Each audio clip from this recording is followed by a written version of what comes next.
what happens if you're an options trader who knows nothing about options? You would probably think your chances of landing a job on Wall Street would be pretty slim, right? Anyone who's tried lying their way through a high-pressure interview knows one thing: Wall Street doesn't hand out corner offices to untrained traders. Well, you're 100% correct, unless your name is Gary Cohn, one of the most powerful men on Wall Street. Gary Cohn. Gary Cohn. Gary Cohn. You are watching Liquidity. With only 6 months of internship experience and 1 month trading for the New York-Chicago gold arbitrage, Gary had basically zero experience. But how did he then fake his way onto Wall Street and eventually achieve the most prestigious job within the United States financial system? For that, we need to travel back to the 60s in Cleveland, Ohio. It is my pleasure now to introduce Gary Cohn. Good for American workers, good for American jobs. This is Gary Cohn's last meeting. He's been terrific. Chief Economic Advisor Gary Cohn says he is leaving.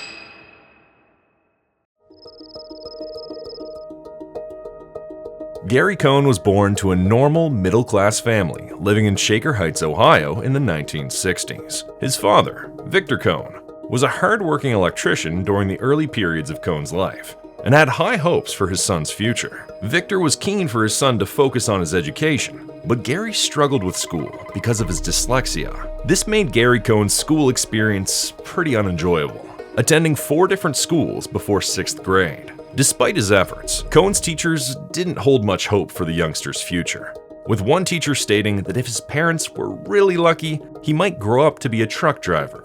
However, after moving to a Catholic school, he finally found a learning environment he felt comfortable in. Now that Gary was getting a proper education, he started working his way towards his trading dream and got his first taste of Wall Street thanks to an internship. In 1980, Gary Cohn joined a local brokerage office in Cleveland, Ohio via an internship. The experience was nothing special, with Gary doing the usual internship tasks and gaining knowledge in all areas of trading. However, he felt at home with the commodity guys and knew he had a passion for the commodity markets. During his internship, Cohn found what felt like free money when trading the New York-Chicago gold arbitrage. The brokerage that gave him his start in trading built a gold arbitrage desk that capitalized on minuscule price gaps between exchanges, earning a few cents on each deal. The thrill of the gold arbitrage desk blew Gary's mind, and he set up his first trading account with the help of his former internship colleagues. Shortly after setting up his account, Gary started making good money arbitraging gold, but this success only lasted about a month. At this point, Cohn was nowhere near the most powerful man on Wall Street. He was just a kid, making decent money using a simple arbitrage strategy. But Gary was having the time of his life and didn't want to give up his trading dreams after his internship. However, his father wasn't keen on his son leaving school early to pursue this free money trading strategy, so he insisted that he finish his studies and then chase his dreams. Gary was meant to attend American University for 3 years, but thanks to his hard work, Cohn finished all of his studies within 2 years. This resulted in him graduating from the American University in 1982 with a Bachelor of Science degree with a major in business administration, meaning he was finally ready to get back on the trading floor. But there was only one problem. Making it to Wall Street with no proper experience is almost impossible. Just as impossible as you not hitting that subscribe button for enjoying this video so far. Before Gary Cohn could become even remotely successful, he first had to work his way up the ladder. However, Cohn didn't walk straight into a trading role. Instead, he worked full-time at US Steel, selling window frames and aluminum siding for his local branch. This sales experience ultimately provided Cohn with an opportunity to get back on the trading floor for the first time since his internship. After working hard all week for his boss at US Steel, he convinced his superior to give him a day off, giving Cohn a chance to explore the commodities exchange in the local area. The COMEX in Lower Manhattan gave Gary a golden opportunity to observe the hustle and bustle of a lively trading floor, and also presented him with a platform to talk to professional traders. However, after hours of trying to convince some of the traders to give him a job, Cohn walked away from the COMEX empty-handed, something that crushed him.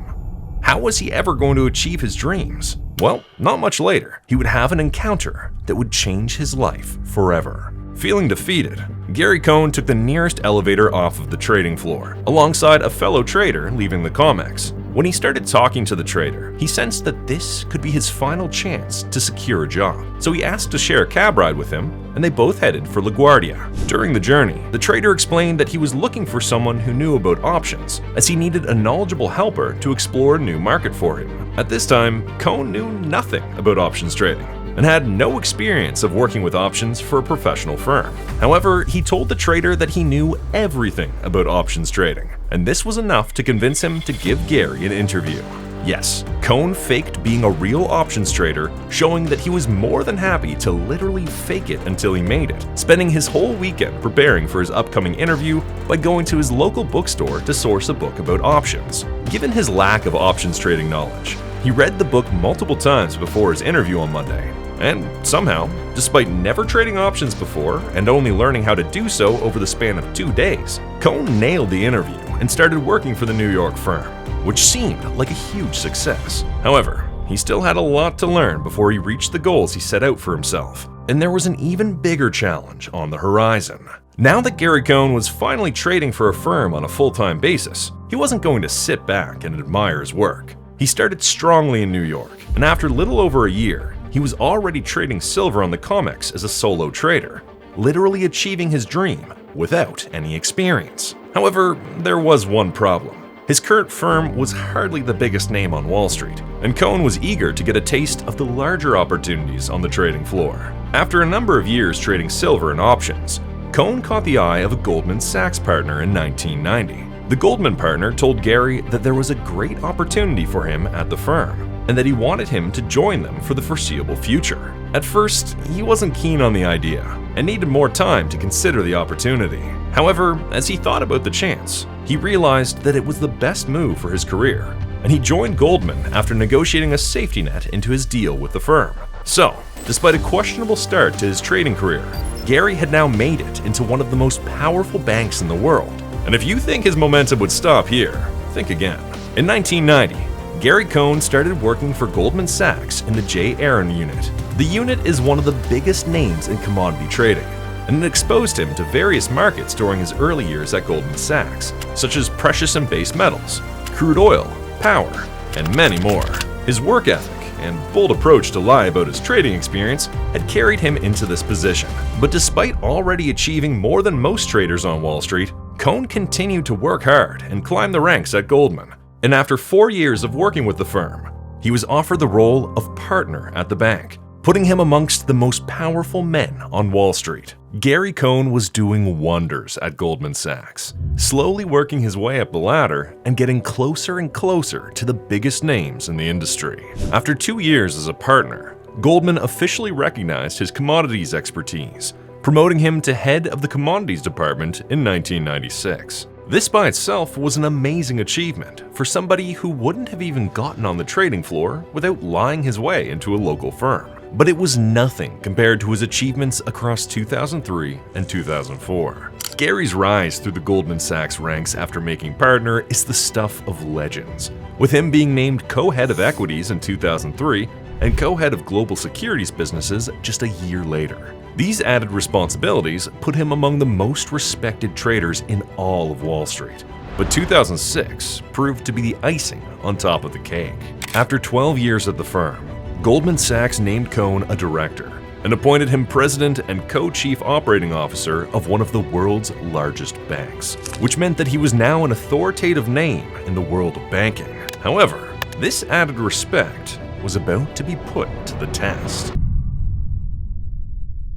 The worst day on Wall Street since the crash of 1987. The Dow traders are standing there watching in amazement, and I don't blame them. 2007 was the start of one of the worst financial crashes since 1929, with many of America's banking systems taking huge losses over the course of 2007 and 2008. Gravity hit Wall Street today and financial markets around the world for that matter. Inflation rate is worsening. We're going to see one of the biggest recession and financial crashes of all time. The destructive combination of uneducated risk exposure and subprime mortgages caused mass financial struggles for both civilians and banks until 2009. The iconic movie The Big Short made the crash famous, but at the time, the financial crisis wasn't entertaining for U.S. citizens, with the common man getting into significant debt. It's just money. The crisis caused homelessness for many U.S. citizens, and a projected 9 million people lost their jobs. But why would this affect the newly promoted Gary Cohn at Goldman Sachs? Well, the American people's outrage at their financial institutions' lack of responsibility fueled a desire to hold someone or something accountable for the crash.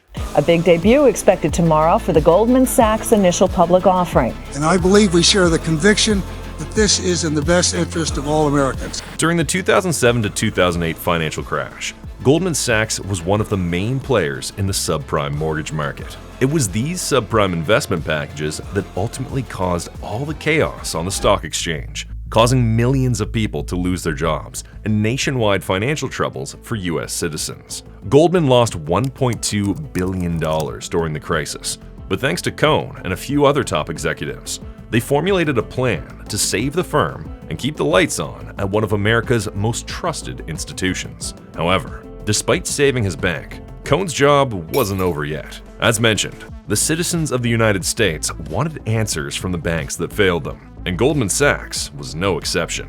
Given Gary's status on Wall Street, it was his job to represent Goldman in front of Congress in 2010 during the long investigation into what caused such a devastating crash. After helping Goldman Sachs survive the financial crash, and even testifying in front of Congress for the bank. During the 2 years of the financial crisis, Goldman Sachs lost $1.2 billion in its residential mortgage-related business.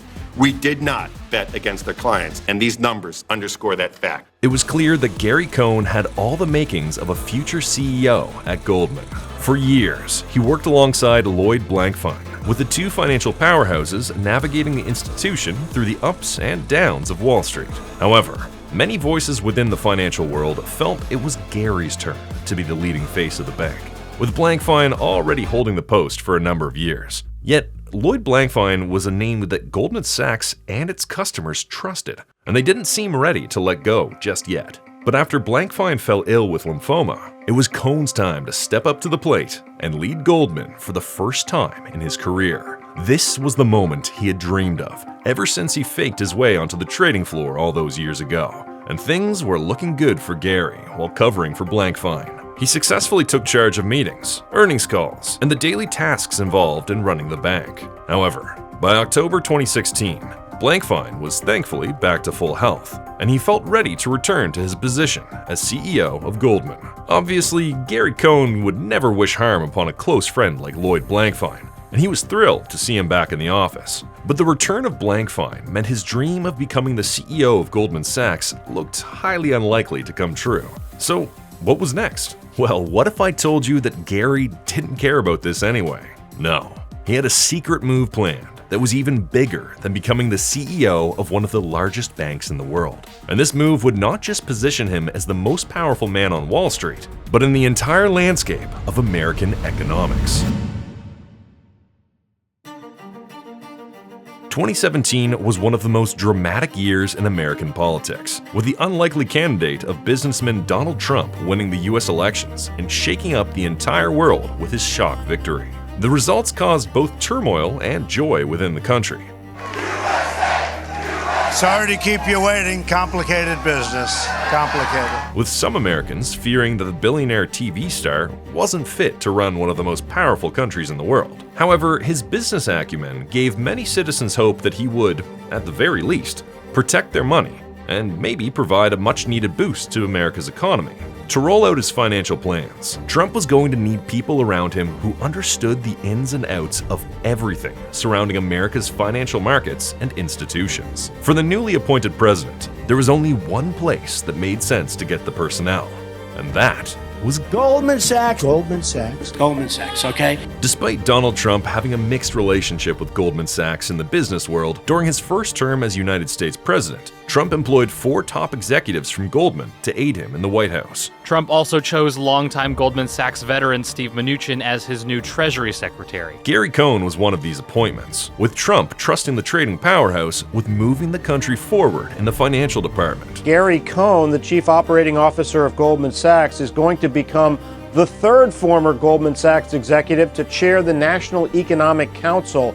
This came at a great time for Cohn, as there were rumors within Goldman that Gary was growing tired of waiting for Lloyd Blankfein to step aside as CEO of the bank. Gary was already president and COO of the firm, but at 56 years old, it made perfect sense for the trader to pursue another route to power, instead of waiting for his friend and longtime colleague to retire. So, in 2017, he took the leap of faith and dove headfirst into his new role as the head of the National Economic Council and Trump's chief economic advisor at the White House. Meaning, a man who had once lied during a cab ride to secure his first trading job was now the most impactful voice on American finance. But this move raised many eyebrows within Wall Street. Gary Cohn is a lifelong Democrat, which would put him on the opposite end of the political scale to Donald Trump. Now, you were a registered Democrat, is that right?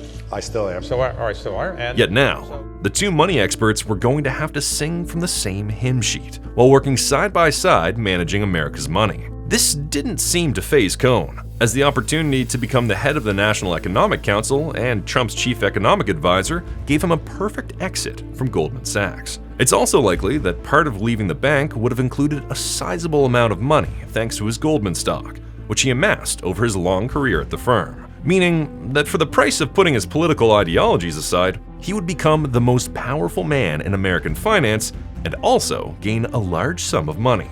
But after just a few months, the reality of the position was starting to cause issues for Cohn. Late today, the president's chief economic advisor, Gary Cohn, resigned. There is no question that Gary was more than qualified for the job, with his day-to-day tasks involving coordinating and implementing President Donald Trump's economic policy during his term. Cohn knew everything about Wall Street after working his way up the ladder from being a fake trader to the COO at Goldman Sachs. But it wasn't a lack of knowledge that was causing issues. As mentioned, Gary is a lifelong Democrat, and this might have led to his relationship with Trump being strained while working with each other. A year after accepting the leadership of the National Economic Council, a major resignation at the White House tonight over trade policy. Cohn announced that he was stepping away from his political role, with his first love, commodities, allegedly playing a part in his resignation. Gary Cohn started his trading career in the commodities markets, with one of his first success stories coming during his internship while arbitraging gold at his local firm. So when Donald Trump planned to impose tariffs on aluminum and steel, it angered Cohn and may have played a major part in his decision to leave his political career behind. Cohn is a longtime opponent of the kind of protectionist policies the president is advocating right now, including calling for large tariffs on imported oil, imported steel, and aluminum. However, Gary stated that it was an honor to serve his country, and Trump had nothing but compliments for him during his resignation.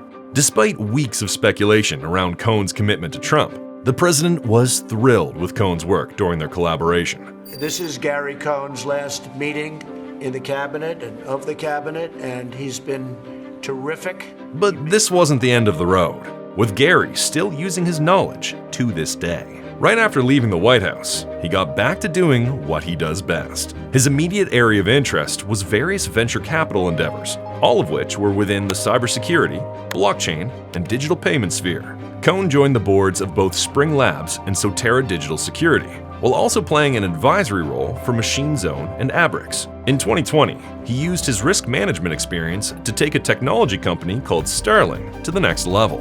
Gary joined Starling's Risk and Governance Advisory Board, most likely bringing his invaluable lessons from the 2007 to 2008 financial crisis to the firm. However, his most recent move was one of the biggest leaps in his career. And Gary Cohn, a moment ago, tweeting that he's going to join IBM as vice chair, Jim. In 2021, Cohn reinstated himself as one of the most influential men on Wall Street when accepting the position as vice chairman of IBM. He's part of IBM's executive leadership team and is still helping the global company in 2025. Cohn's story shows that a lack of knowledge should never hold you back from pursuing your dreams, and that anything's possible with hard work and a fake-it-till-you-make-it attitude.